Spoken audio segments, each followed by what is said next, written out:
You're listening to Myers-Briggs Question Corner with Edythe Richards. Today's question is from a guy named Christopher. I'm an ENFP male in a long-distance relationship of over a year with an ENFJ female. What are the communication styles of both? At times, there seems to be a disconnect which I can't pinpoint. She seems to be uncaring when it comes to social settings, and her way of going about problem solving is sporadic and not logical, which gives her more pressure. She is great at being accommodating. I just find it hard to read what she really wants at times because she's dealing with loads of stress at school. So I'll first talk about some common problems in long-distance relationships, which may or may not have anything to do with the Myers-Briggs type indicator. I'll then talk about the natural communication styles for both ENFP and ENFJ types, suggesting possible steps both can take for a more fulfilling relationship. Perhaps the most common problem in a long-distance relationship is miscommunication. It's easy to say things that you don't mean without access to nonverbal cues, such as facial expressions and body language, that we take for granted in face-to-face interactions. This can be especially problematic for people who are naturally expressive. One thing you can practice doing instead of reacting straight away is to pause and ask for clarification. Sorry, honey, what do you mean by that? In this way, the other person has the opportunity to explain him or herself, and you have the opportunity to mitigate a potentially difficult interaction. For example, your partner may be naturally sarcastic, but we all know that sarcasm doesn't always travel through cyberspace very well, and sarcastic comments can easily be misinterpreted as jabs at our character.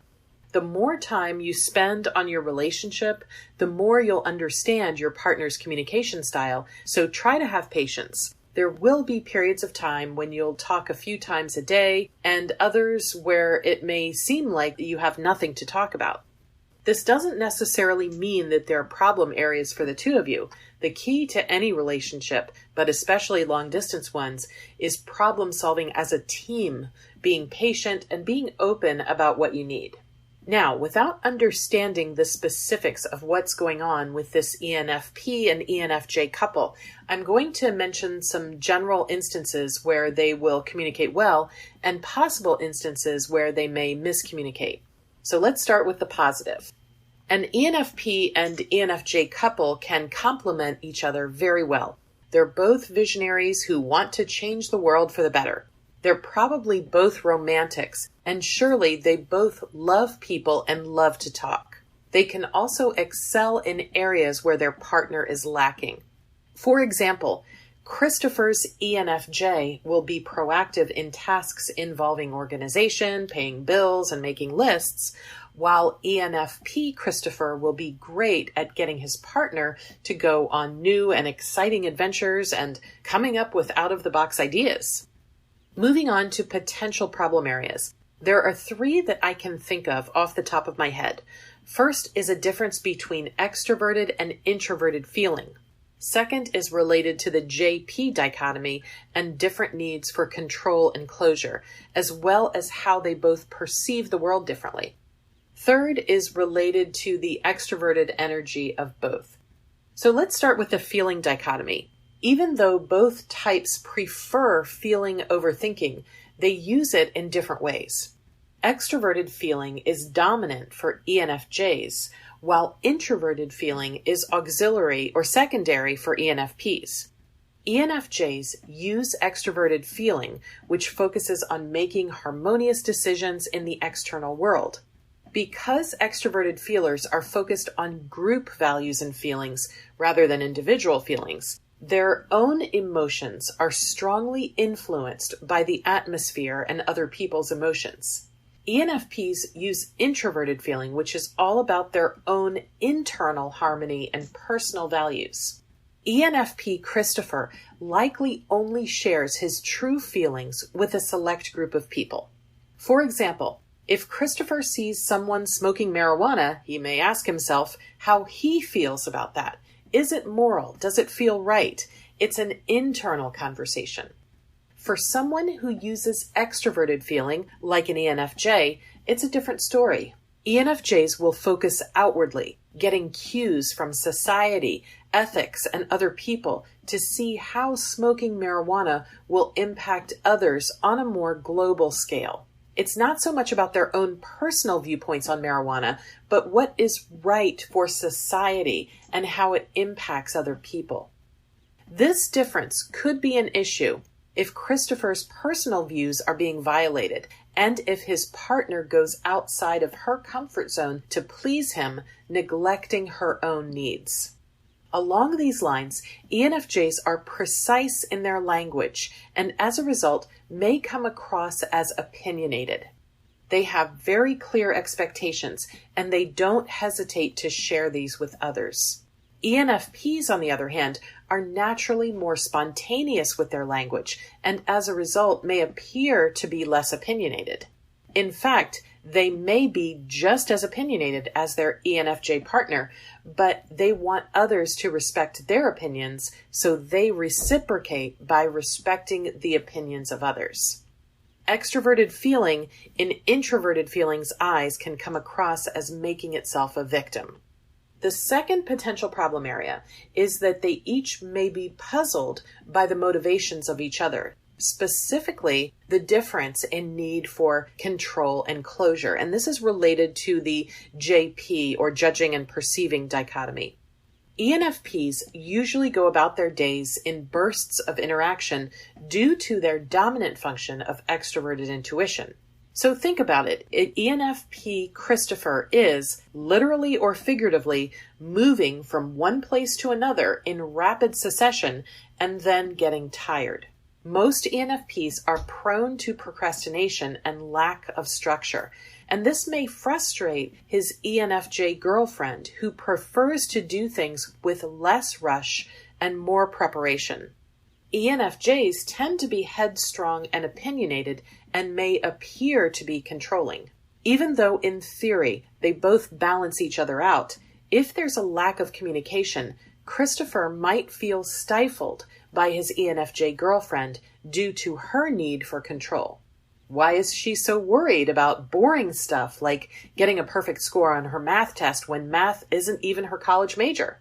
Why is she worried about the dirty dishes in the sink when no one is coming to visit? Why can't she just take it easy and have more fun? Christopher's ENFJ girlfriend, on the other hand, may wonder why Christopher doesn't get his act together. Why does he feel the need to dazzle people and not be more organized? How can he function in the chaos he lives in? How does he know what he needs to do if he doesn't make a list? ENFPs may want to just do stuff, while ENFJs want to have at least some plans in place before taking action. Now, before I move on to the third area, there's one additional point for me to make here, and that's regarding personal boundaries and the security of the relationship.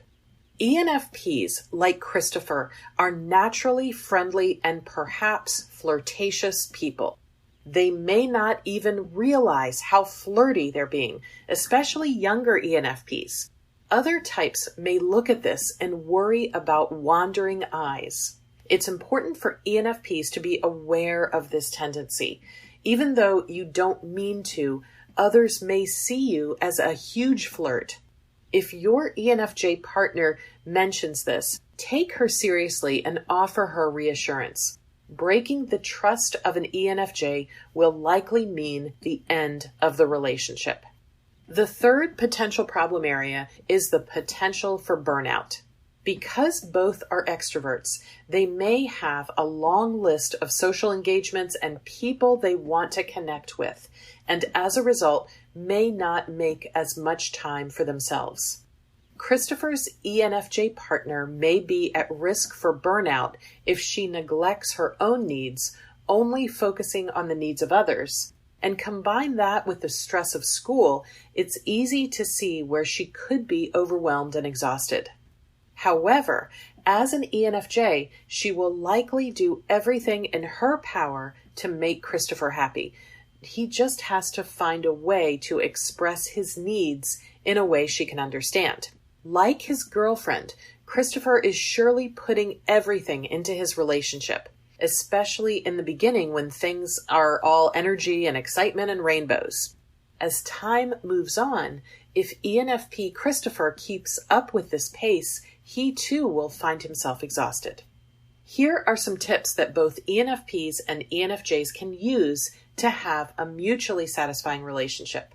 First, make sure that you both have healthy relationships with family and friends outside of your romantic relationship. The energy between you can start to get stagnant after a while, and this is natural because in an ENFP-ENFJ relationship, each of you will seek something on a personal level that your partner has to be reminded to provide. This can be avoided by spending time with others you naturally jive with. Second, know that two feeling types are bound to have very heated discussions.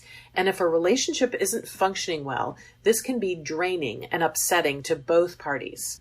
No matter how emotional things get, make sure you're respectful to each other. Talk things out on neutral ground. Otherwise, emotions can bubble out of control and result in broken hearts.